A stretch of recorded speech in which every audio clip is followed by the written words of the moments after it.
మేడ్చల్ జిల్లా ఫిర్జాదిగూడలోని శ్రీకర హాస్పిటల్లో వైద్యం వికటించి వెంకటేష్ గౌడ్ అనే వ్యక్తి మృతి చెందారు.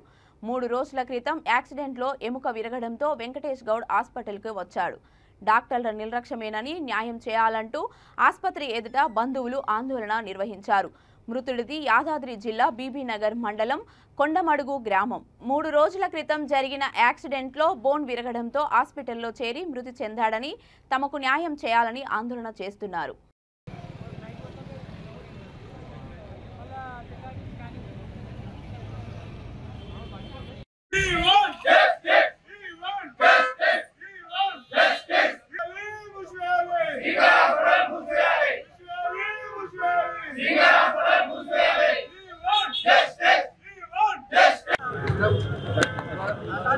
ఈరోజు ఫిర్జాదిగూడ కార్పొరేషన్లో 1 లక్ష పై చిలుకున్న ఈ కార్పొరేషన్లో ఈ ప్రభుత్వము గత ప్రభుత్వము 9-10 సంవత్సరాలు పరిపాలించినా కానీ ఒక్క హాస్పిటల్ కూడా కట్టలేదు.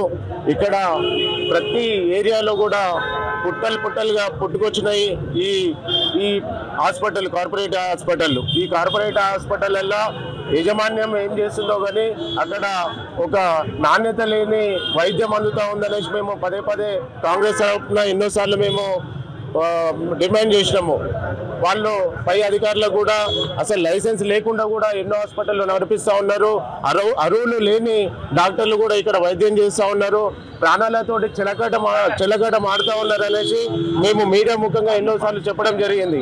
కానీ ఈ రోజు వరకు కూడా ఈ యాజమాన్యం అసలు సర్టిఫికేట్ ఉన్నదా, ఈ హాస్పిటళ్ళకి పర్మిషన్లు ఉన్నాయా లేదా, తర్వాత అలాగే డాక్టర్లు వీళ్ళు క్వాలిఫైడ్ డాక్టర్లా కాదా అనేసి ఎవ్వరు కూడా ఇప్పటివరకు చెక్ చేయడం లేదు.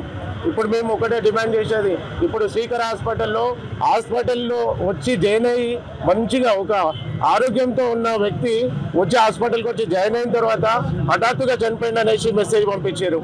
హఠాత్తుగా చనిపోవడానికి కారణాలు ఏంటో కూడా వివరించాలి కదా. ఇప్పటి వరకు హాస్పిటల్ యాజమాన్యం కూడా వచ్చి వాళ్ళకి ఒక భరోసా అన్న ఇవ్వాలి. ఏది లేకుండా మీరు ఏం చేసుకుంటారో చేసుకోరు అనేసి ఆ పద్ధతిలో మాట్లాడుతూ ఉన్నారు. ఇదంతా కూడా కరెక్ట్ కాదు. ఈ ఏదైతే హాస్పిటల్స్ ఉన్నాయో వీటన్నిటిని కూడా సర్టిఫై చేయండి. మీరు నాణ్యత అన్ని అర్హతలు ఉన్న వారికి పర్మిషన్లు ఇవ్వండి అనేసి మేము మీ ముఖంగా తెలియజేస్తూ ఉన్నాం. అలాగే ఈ హాస్పిటల్ శ్రీకర యజమాన్యాన్ని చెప్తా ఉన్నాము, ఇట్లా మీరు పట్టించుకోకుండా ఈ ధోరణితో ఉంటే మాత్రం మేము మీ హాస్పిటల్ని సీజ్ చేయించిన దాకా కూడా మేము ఊరుకోమనేసి మీకు పత్రికా ముఖంగా తెలియజేస్తూ ఉన్నాను. ధన్యవాదాలు.